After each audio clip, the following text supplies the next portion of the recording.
1,000 years ago, when Arana was young but not innocent, the first age of man came to an end. Hi, Zizaran here with another video, and this is about Dungeon Siege 2, a very, very old game. But first, let me tell you a little bit about what we've been doing. I found it a little bit hard to come home from my honeymoon and continue off where I left off in Path of Exile.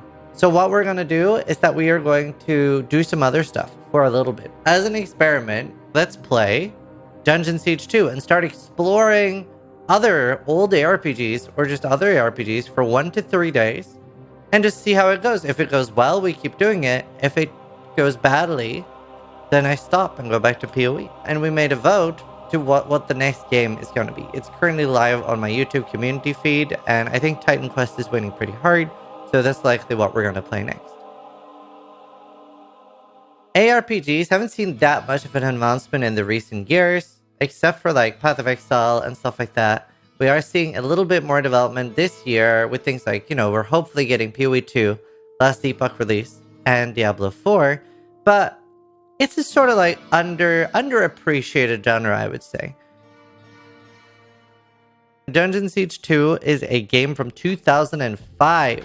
Honestly, I would say it surprisingly holds up very well. That is a long time ago in the gaming world. I'm just very, very blown away by the world and the detail, the amount of like secret side rooms. The loot is really cool. There's set items, there's unique items, there's rare random generated items. The sequel also addresses some issues from the first one, like replayability, automated combat. There's a lot in this game. There are some launch options that are important to say. We can have them on screen in the description, but you need to enter this or the game won't really load. It didn't load for me at all, or at least I couldn't move my cursor. With the launch options in Borderless Gaming, it was just a really, really good experience. Just surprised from the get-go about so many things. Like, for example, this game has an insane amount of cinematics, insane amount of voice acting. Now, I don't care that much for lore or story in games like these. I always feel a bit like I'm in a hurry, especially when streaming games like this, because I'm not going to play for 400 hours. The voice acting, like every single guard in town is like, they basically have a different voice actor, it seems like it at least. Did I not even teach you the basics? Your spells are already equipped, maggot! Left-click a spell in the character panel on the left side of the screen to ready it for casting. Even a filthy merc like you should be still listening, scum! If you manage to stay alive, but I did. To find a new spell, you'll need to put it in your spellbook before you can use it. Graphics-wise as well, it holds up pretty well.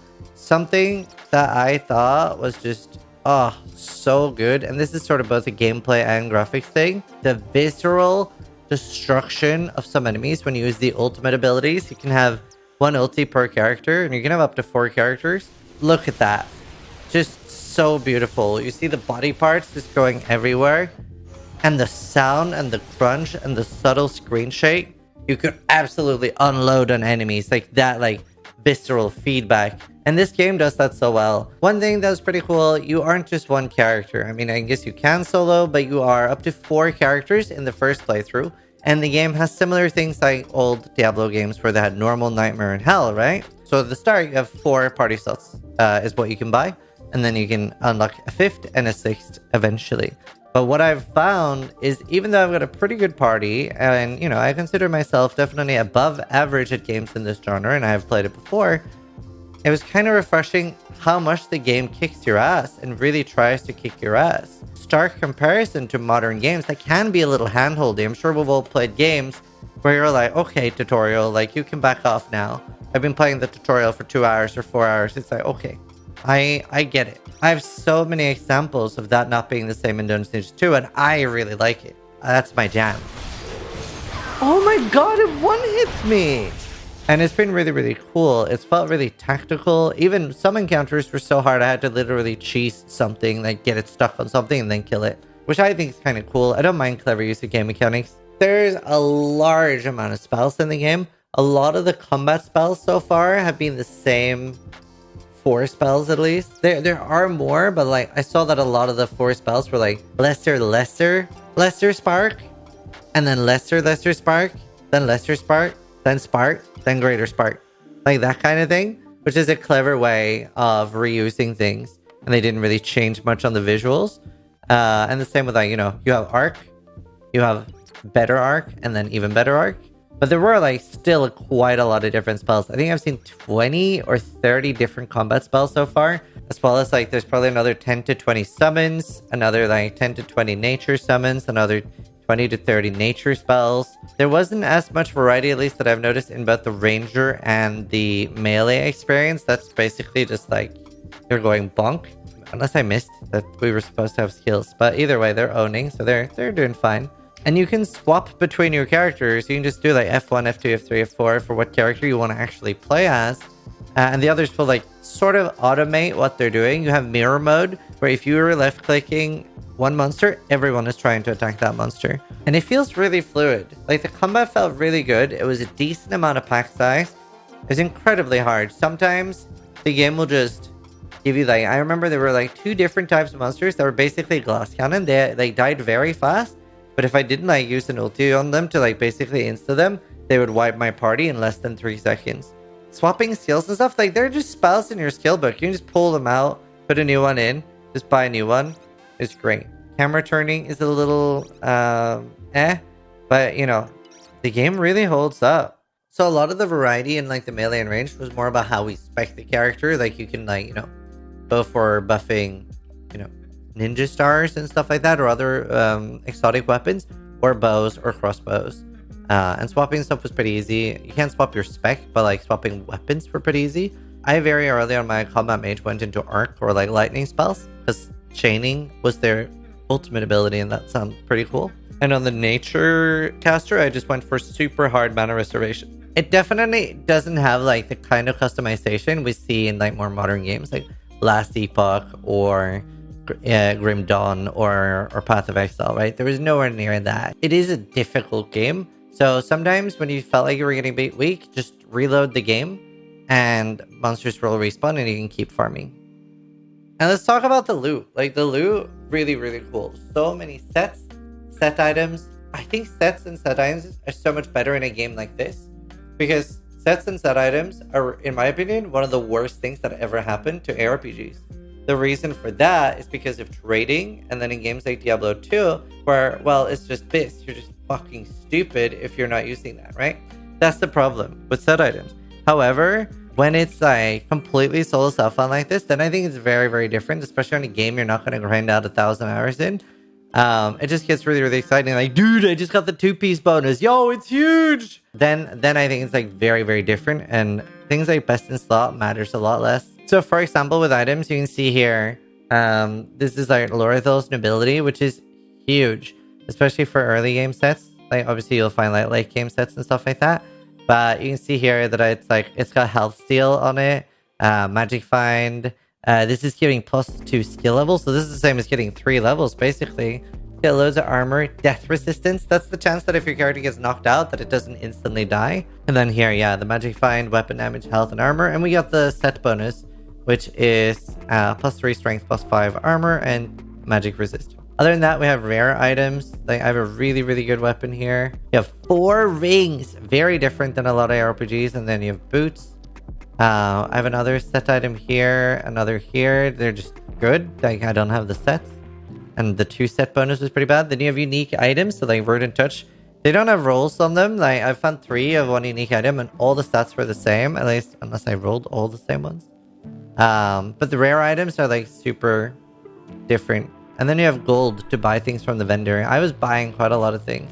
And it was really nice because especially when I was able to get a really strong rare item, I really like felt like, oh my god, my warrior just got such a big upgrade. Like I would see on the damage tooltip, like, oh, we went from 70 damage to 160. This is huge. Or like I got like 3 or 4 tank items and I noticeable increase in my tankiness. Like he just wasn't dying anymore. So that was really, really cool. And I didn't even go into much enchanting my own items. Like there is a crafting system where you can choose up to 4 different stats on an item. I also felt like there was a pretty good gold sink, because every time I had like 10,000 gold, I would go to the shop and be like, any good item here? There is. Every time there was a good item in the shop that I could buy. As some of you know that have watched my videos before, I am not much of a lore player. It takes a lot for me to get into the lore of a game. It hasn't always been this way, but I think a little bit of it is because of streaming too. But also, I'm also very often in a lot of games not interested in the story, and I just want to go and hack and slash, right? Like, I love the hack and slash genre, and I just want to grind and have an enjoyable gameplay loop. But there are games where I've really been into the lore, like Baldur's Gate, Neverwinter Nights, Dragon Age Origins, but we'll cover it a little bit. So you start the game by serving as a mercenary with your friend Drevin, who is instantly killed. You're captured by dryads, and you have to earn their trust to be let free. So it's already pretty shit. And then you get attacked by animals that literally give you a plague, and then you have to find a cure for the plague. And then, you know, more and more things happen. You're eventually finding your lost home, where you're from. I actually watched every cutscene, and just from watching the cutscenes, I'm like, okay, we're chasing this bad guy who is trying to destroy the world, and we're going to try to find him and kill him. But he's very strong. I don't know. The story seems pretty good. I was impressed because there was just so much cutscene, and yeah, very, very impressive. Now, it is a little bit weird to do a game review for a game this old because, well, it's very old. So the question is, should you play this game? Well, I think it was £5 on Steam. Oh, $7. It's $7 on Steam. It'll probably give you 50 to 80 hours of enjoyment pretty easily because I am not anywhere near the end of the game, and there are 3 difficulties, and it actually has like endgame stuff, like cool areas to grind and stuff. So it was really, really nice. Sometimes, and a very real danger of doing things like this, Populous the Beginning is a good example. In my head, that looks like Far Cry 6. You know, it's fucking polished graphics. It's realism. I'm basically there. And then when you boot up the game, there's like 6 polygons per item or per everything. So some games just aged really badly. This is not one of them. I think it's very enjoyable. I think the graphics were definitely enough. Like, they're over the threshold that you're not hating your life. And there's not like insane quality of life things missing. For example, Warcraft 1, you can only move 1 unit at a time. Or Might and Magic 6 and 7, like Mandate of Heaven and stuff like that. You cannot strafe. You have to like look to the left, then move forward. It also has mod support and a pretty active mod community that I've heard lots of good things. This is an absolute classic. If you're somebody that's currently like looking for something to play, it's $7. Pretty worth purchase. Honestly, for the price, it's a 10 out of 10. But yeah, I don't know. It's a beautiful classic, revolutionary for its time, still holds up today. Would absolutely recommend it. And let me know if you've played it, if you're going to play it, if you enjoy this, what we're doing right now, like exploring Dungeon Siege for a few days, and then we're going to move on to Titan Quest. It's going to be the next one, unless the vote randomly swings massively. I will post on Twitter when we're going to do Titan Quest.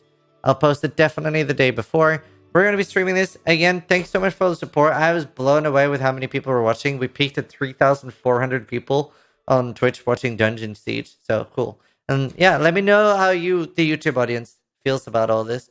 I had a great time. So thanks for watching. Sub if you liked the video. Vote. But more importantly, try to die less than I do.